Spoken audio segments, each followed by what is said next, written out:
nó là ồ dụ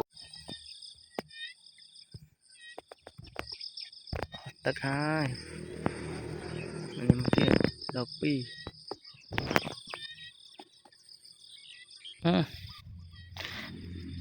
dạ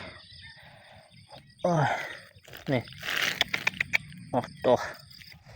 nó mới thiệt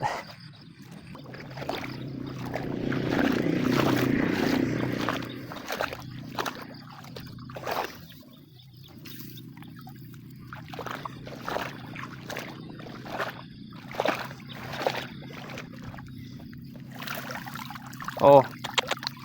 đi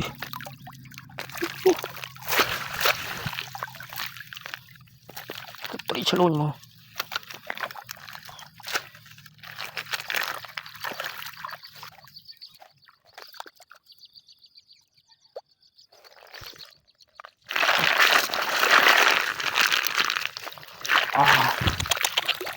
nó là ồ dụ sợ nó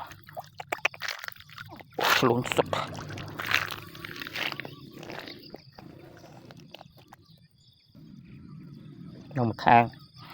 nó một khang tiết này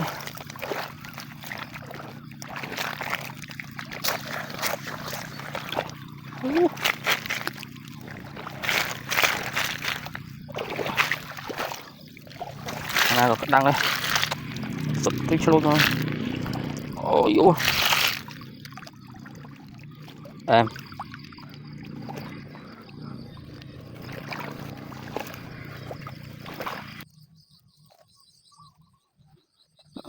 này để hơi này một kháng này và bắn nó một kháng trong một lô mà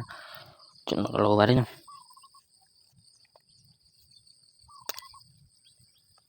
đầy luôn bên đầy thom đa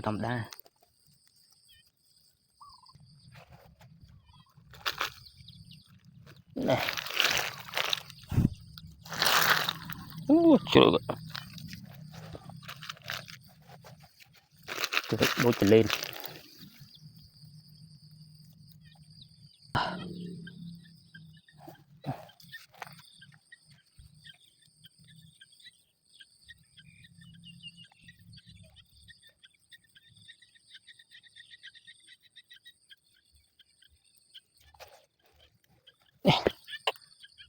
cho luôn sốc